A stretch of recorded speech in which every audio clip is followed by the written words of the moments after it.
Let's talk about the four main qualities, according to Fightmaster Fiore Dei Liberi from the 1400s, that make a good fighter.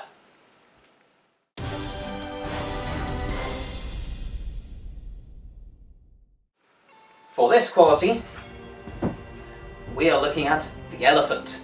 Now in this quality, in Fiore's representations, we have to bear in mind what seemed to be a common misconception around the medieval period around elephants. They didn't really know about such oriental creatures, and there was this assumption that if an elephant ended up falling down, it would be unable to get up, having knees worse than that of a cow perhaps.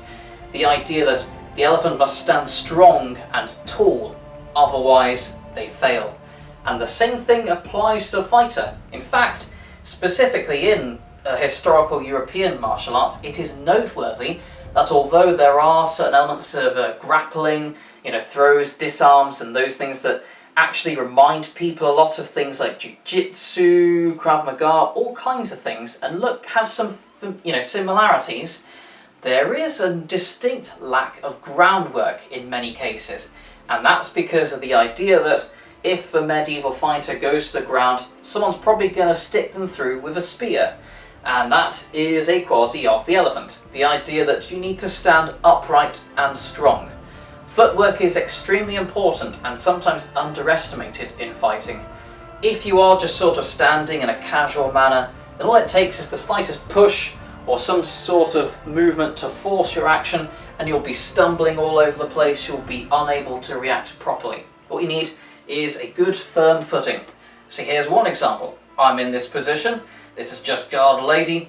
I've got 1 foot forward, 1 foot back, shoulder width apart, front foot pointing towards the opponent, back foot pointing at an angle. This is just one example of footwork. There are other examples in other martial arts, but here I've got a strong structure.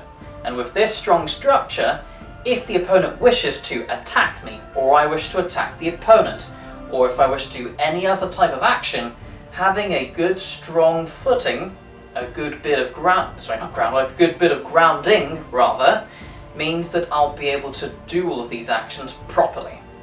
So again, having that firmness helps. It means that if I'm, for example, going to bind, that's when two swords or two other weapons meet and they're starting to clash and lock together. In that bind, usually a person with better footwork is going to be at a significant advantage.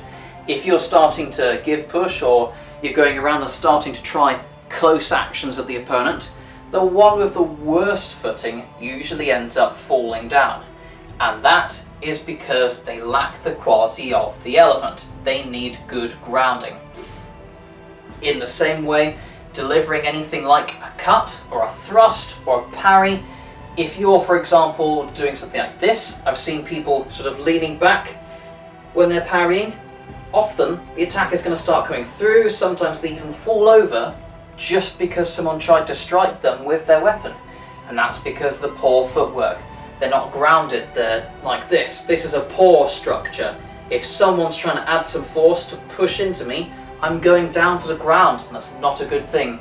Likewise, if I'm like this, if I'm too far forward, if I'm off balance this way, then all the opponent needs to do is add some pressure to that, and I'm going to collapse still. If I stand upright, however, and I have a good strong footing, I am structurally sound, and I'm ready for action, then I will be at a sorry, I almost said disadvantage. I will be at a distinct advantage, rather. And that is the quality of the elephant. See you in the next video about other qualities. Bye.